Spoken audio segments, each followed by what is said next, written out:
Yes, yes, yes, yes. What's going on, Money Flow Gang? Let's have a talk about this Silicon Valley Bank, man. It's real stuff, man. It's since systemic risk and run on the bank stuff is real, man. If you have my book, you don't have to die broke. Hey, anyway, my name's Gerald Peters. Welcome back to the channel. If you don't have my free ebook, you don't have to die broke. I actually talk about bank runs. At the time when I wrote that book, we were dealing with the bank runs in Greece, which, the way these things tend to work, one bank's levered to another bank, which is levered to a fund, which is leveraged to a hedge fund, which is leveraged to this and that, and you get massive spillover. And we're already seeing some companies that are possibly affected. There was a rumor on the internet that Michael Saylor's company, MicroStrategies, could have some exposure. I don't know if that's true. We've seen Coinbase has already froze transfers this weekend with the USDC coin, which had if I understand it correctly, 7% of its assets to peg the coin were being held in the Silicon Valley Bank, which is what is the ticker? Oh, SIVB. So we're seeing spillover. We know Roku kept some of its money there. Rocket Labs kept some of its money there.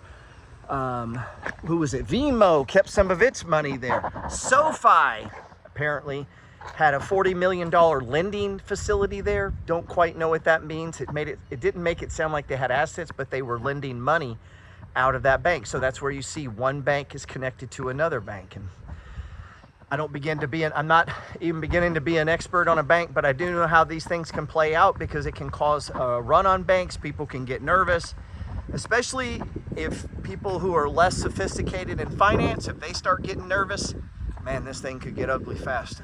Don't really think that'll happen. A couple things though. Go look at KRE. KRE is a regional bank ETF. This regional bank ETF, if you look, SIVB what was it? 2.3% of the ETF. So obviously exposure, but because it's a regional bank ETF and fear that possibly other regional banks could be involved, you're going to see it get hit pretty hard. I mean, even a total collapse of say you had a stock that represented 2.3% of your portfolio. If it goes to zero, still only 2.3% of your portfolio. And the ETF fell much more than that just on all this news. So some of this is well, let me set this down. What we could call baked in. I don't know if baked in is the right word because we don't know the contagion. We don't know how far this is going to spread. Other West Coast banks that we saw, had some issues was PACW. Pretty sure they halted trading for PACW. It was down like 40%. And FRC, these are also West Coast regional banks that deal in a lot of techs and a lot of startups and things like that. The one that concerned me at first when it happened, I wasn't even thinking about crypto, but the unpegging of the USDC coin, that's not cool. We already talked about Rocket Labs. Oh, the beginning of this, it appears the bank was having issues. And the moment there's a rumor that a bank is having issues, depositors are going to try to get their money out. Usually this is going to start with insiders, people who are close to the board, people who know, start to move money. The bank starts to have liquidity problems. Looks like they went to try to sell some treasuries and some MBSs, which are mortgage-backed securities. They began to sell these at a loss to raise capital. I'm sure that flagged people, that concerned people, and it just begins to spread.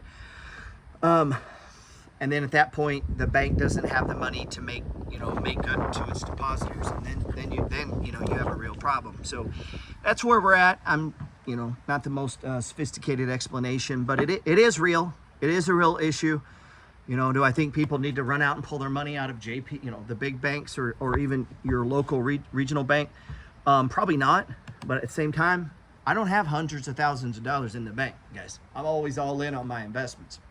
All of my money's in dividend stocks, in real estate. And the only amount of money I keep in a bank is just basic working capital.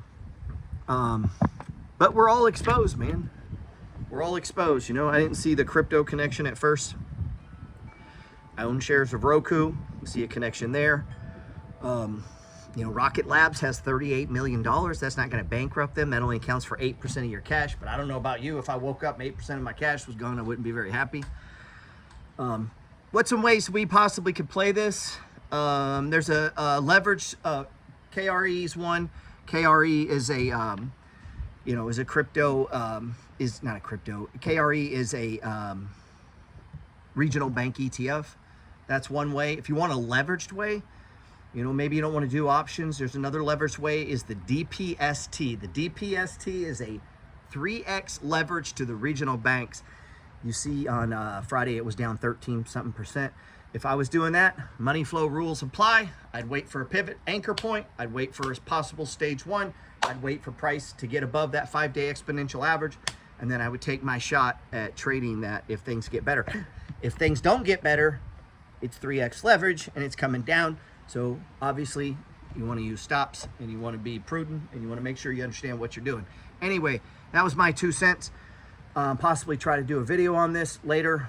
A little more details, show you some charts and maybe some ways you could possibly play this. I hope you're doing well this weekend. I appreciate everybody that was on my live the other night with the professors. We talked about dividend stocks. If you haven't had a chance to go check out the podcast, The Science of Getting Rich, I've started that series over. I'm back in Texas. You can hear the wind chimes. You know, let me know if there's anything I can do for you, man. Hey, follow along, click like. Stop being fucking lazy. All you guys watching this video, not clicking the button, not leaving comments. Hey, get off your lazy ass and leave a comment. No shit. Stop saying you're my friend. You don't leave fucking comments. It pisses me off. It's laziness. All you got to do is drop your fucking thumb. If you're watching this on TV, simply hit the stupid down arrow and you can like the video. So stop being lazy, man. I'm not putting out all this shit, writing books, trying to help people. I get people all the time. Oh, you've helped me. You've done that. Then leave a damn comment and click like, man. That's it, man. Have a great weekend.